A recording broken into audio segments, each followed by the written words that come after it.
তুই যদি সত্যি উড়ানবাবুকে ভালোবাসতিস তাহলে আমি কিচ্ছু বলতাম না, বিশ্বাস কর।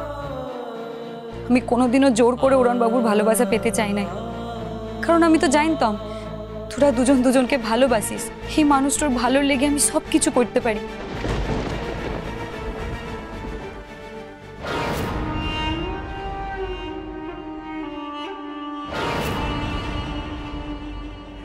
একলব্য, আমি জানি এখন সিচুয়েশনটা খুব কঠিন, কিন্তু এই কঠিন সিচুয়েশনটা তোমাকে যে হোক করে পার করতেই হবে। একলব্য বাবা,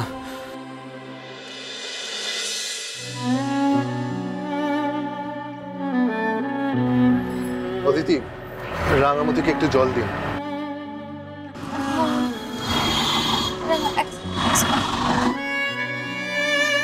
নাও রাঙা, জলটা খেয়ে নাও।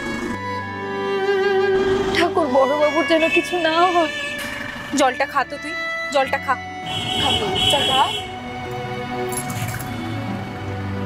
আচ্ছা সত্যজিৎ বাবু, আপনি কোনোভাবে জানতে পারলেন যে ফোনটা কে করেছিল?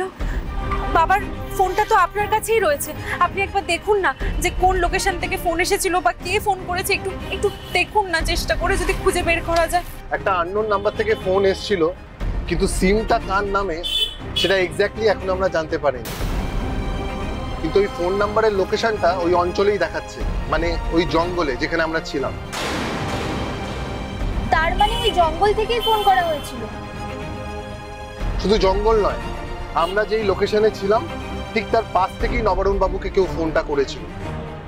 ফোনের মধ্যে কি কথা হয়েছে আমরা ঠিক জানি না, তবে আমি নিশ্চিত যে ফোন করেছিল সে নবরুণ বাবুকে ওই স্পটেই আসতে বলেছিল। কিন্তু কিন্তু আমরা সবাই তো মেলাতে ছিলাম, বাবাকে কে ফোন করবে? নিশ্চয়ই কেউ ষড়যন্ত্র করে মামাকে ওখানে ডেকেছিল। তাহলে মামা ওখানে যাবেটাই বা কেন? কারণ আমরা রাঙামতিকে নিয়ে খুব সিক্রেটলি এই অপারেশনটা করতে চেয়েছিলাম, সেটা কারুরই জানার কথা নয়, ইভেন আপনারাও কেউ জানতেন না। তাহলে বাইরের লোক জানলো কি করে? আচ্ছা, আপনারা যখন মেলায় গেছিলেন তখন নবরুণ বাবু তো বাড়ির মধ্যেই ছিলেন, তাই তো? হ্যাঁ, বাবা তো শুয়ে পড়েছিল। তবে মামাকে কে ফোন করলো আর নাম্বারটাই বা কি করে পেল? সেটাই আমাদের খুঁজে বের করতে হবে, কে নবরুণ বাবুকে ফোন করে ওখানে ডাকলো।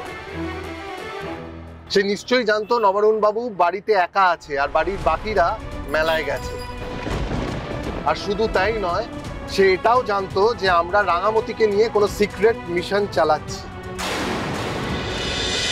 রাঙামতি তীরন্দাজ সোম থেকে রবি প্রতিদিন সন্ধ্যে 7:30টায় স্টার জলসায় ও জিও হটস্টারে।